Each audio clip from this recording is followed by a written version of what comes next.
ఒక్కసారిగా కావేరి, చిన్ని విషయంలో ఒక అద్భుతమైన ట్విస్టే జరిగింది. కావేరి, ఉష ఒక్కరే అన్న విషయం అయితే బయట పడిపోయింది ఆల్మోస్ట్.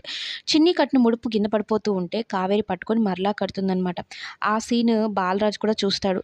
కానీ హాఫ్ టికెట్ వదినమ్మ, వదినమ్మ అంటుంటే వదినమ్మ కాదు ఉష టీచర్ అన్నట్టు చెప్తూ ఉంటాడు. మరొక ట్విస్ట్ ఏంటి అంటే చిన్ని ఆ పూర్ణాహుతిని పట్టుకొని ప్రదక్షిణలు చేస్తూ ఉంటుంది హోమం చుట్టూ.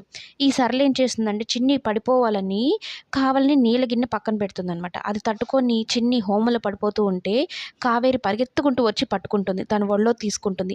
ఆ సమయంలోనే చిన్నికి అర్థమైపోతుంది. మా అమ్మ స్పర్శ నాకు తెలీదా అన్నట్టుగా.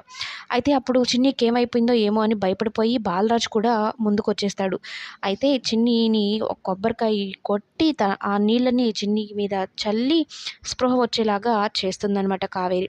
అయితే "నీకేం కాలేదు కదమ్మా" అని సత్యం అంటే "అమ్మే నన్ను కాపాడింది మావయ్య, అలాంటప్పుడు నాకేం అవుతుంది" అన్నట్టు చెప్పడంతో కావేరి ఒక్కసారిగా షాక్ అయిపోతుంది. అంటే ఎమోషనల్‌గా నేను బయట పడిపోయానా ఏంటి? నాకు తెలియకుండానే నాలో ఉన్న తల్లి బయటకొచ్చిందా అన్నట్టు షాక్‌లో ఉండిపోతుందనమాట కావేరి.